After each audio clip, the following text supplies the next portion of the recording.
Julian কোয়েবকে, যে 17 বছর বয়সে একটি প্লেন দুর্ঘটনার কারণে অ্যামাজন জঙ্গলের ভেতরে দীর্ঘ 11 দিন যাবৎ আটকে পড়ে। সে তার মার সঙ্গে ফ্লাইট উঠেছিল, কিন্তু কেউই ভাবেনি এই ফ্লাইট তাদের জীবনের চিরস্থায়ী মোড় পরিবর্তন করে দেবে, কারণ সেই নিরহ যাত্রা রূপ নেয় এক ভয়ঙ্কর দুঃস্বপ্নে। এই প্লেন দুর্ঘটনায় সে তার প্রিয় মাকেও হারান। জুলিয়ান কিভাবে 11 দিন অ্যামাজন জঙ্গল থেকে ফিরে তার স্বাভাবিক জীবনযাত্রায় ফিরে এসেছিল সেই গল্প শোনাবো আজকে আপনাদেরকে। So hello guys, I am অঙ্কন অ্যান্ড ওয়েলকাম টু মিস্ট্রি।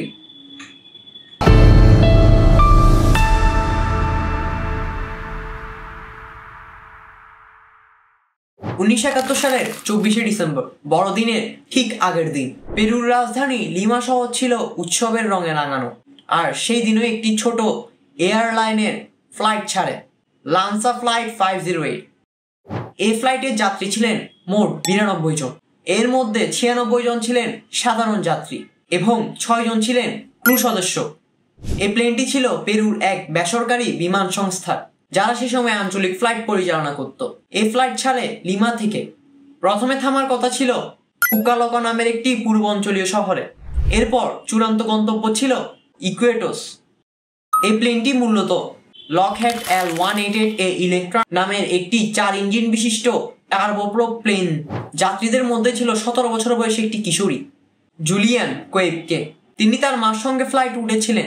তাদের উদ্দেশ্য ছিল ইকুয়েটস, কারণ জুলিয়ানের বাবা ছিল একজন গবেষক, যিনি ইকুয়েটসে তার গবেষণা কার্যক্রম পরিচালনা করছিলেন। তাই জুলিয়ান তার বাবার সঙ্গে বড়দিন উদযাপনের জন্য ইকুয়েটস যাচ্ছিলেন। প্লেনটি যখন আমাজন বনের উপর দিয়ে উঠছিল, তখন হঠাৎ প্রবল বজ্রঝড় শুরু হয়।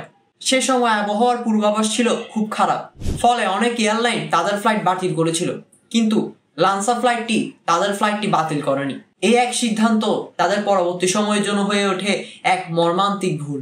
এই প্রবল ঝড়ে একটি বজ্রপাত সরাসরি প্লেনের ডান দিকের ফুয়েল ট্যাঙ্কে আঘাত করে। একটি বিশাল বিস্ফোরণ হয়।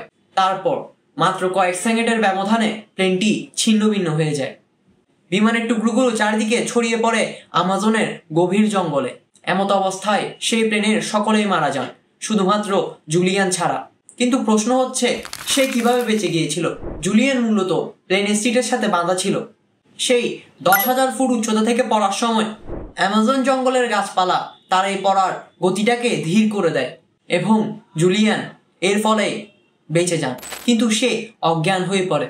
তার যখন জ্ঞান ফিরে আসে, সে নিজেকে আবিষ্কার করে ঘন আমাজন জঙ্গলের মাঝখানে। তার শরীর জুড়ে কাটাছিঁড়া, কাঁধে গভীর আঘাত ছিল এবং এক চোখ ফুলে গিয়েছিল। জুলিয়ান দেখতে পায় তার আশেপাশে সবই গাছ এবং ছিল প্রাণীময় নিস্তব্ধ।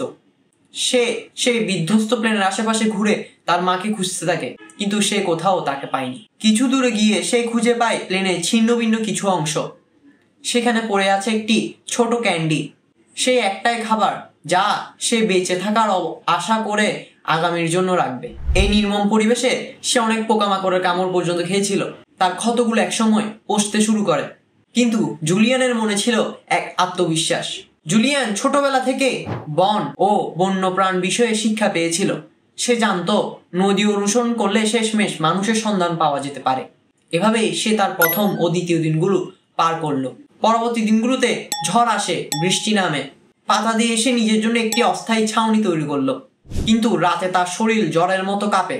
রক্তচোষা পোকা, বিষাক্তলতা আর পানির অভাব যেন তার বিরুদ্ধে এক একটি যুদ্ধ। তবুও তার মনে ছিল একটি বিশ্বাস, জলপ্রবাহ মানে জনবসতি। একটা ছোট জলের ধারা সে খুঁজে পায়। সেই জলের ধারা অনুসরণ করে পথ চলতে থাকে। এভাবেই তার 3 থেকে 5 দিন কেটে যায়। এর পরবর্তী দিনগুলোতে সে যখন আরো এগোতে থাকে, পথে দেখে সে প্লেনের আরো অংশ এবং 3টি মৃতদেহ। তার মনে হয় এর মধ্যে হয়তো তার মা আছে, কিন্তু তার এই সম্ভাবনা ছিল পুরোই ভুল। কিন্তু সে ভেঙে পড়ে না। সে আবার নদীর পথ ধরে হাঁটা শুরু করে। যখন 7 দিনের মাথায় আসলো, তার ক্ষতগুলো আরো খারাপ হতে শুরু করে, কিন্তু তার বাঁচার ইচ্ছা ছিল অটুট। তার কাঁধ ফুলে গেছে, ক্ষতে পোকা ঢুকছে, হাত পা ফুলে উঠেছে, তবুও সে থেমে থাকেনি, হাঁটতে থাকে। সে এভাবেই তার 7 থেকে 9 দিন পার করলো। 10 দিনের মাথায় সে একটি নৌকা দেখতে পায়। ওই নৌকা ছিল 3 জন স্থানীয় কাঠুরে মানুষের, যারা আমাজনের গভীরে কাজ করত। তারা জুলিয়ানকে প্রথমে দেখে ভয় পেয়েছিল, কারণ তার শরীর ছিল রক্তাক্ত এবং কাদামাখা। কিন্তু জুলিয়ান তাদেরকে বোঝায় সে একটি প্লেন দুর্ঘটনার শিকার। লোকগুলো জুলিয়ানের কথা শুনে অবাক হয়ে যায়। লোকগুলো তাকে নিজেদের ছোট কুঁড়ে ঘরে নিয়ে যায়, হতে ডিজেল ঢেলে দিয়ে পোকাগুলো বের করে দেয়।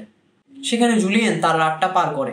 পরদিন কাঠুরেরা তাকে নৌকায় করে নিয়ে নদীপথে কয়েক ঘন্টা ভ্রমণ করে সবচেয়ে কাছের গ্রামে পৌঁছায়।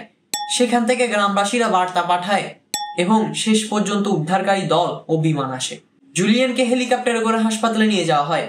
জুলিয়ান মনে করত সেই প্লেন দুর্ঘটনায় হয়তো তার মতো আরো অনেকে বেঁচে গিয়েছিল, কিন্তু সে যখন জানতে পারে সে একমাত্রই জীবিত যাত্রী, সে এই দুর্ঘটনায় তার মাকে হারায়। কিন্তু তিনি হয়তো ছিলেন তার এই 11 দিন বেঁচে থাকার সাহসিকতা।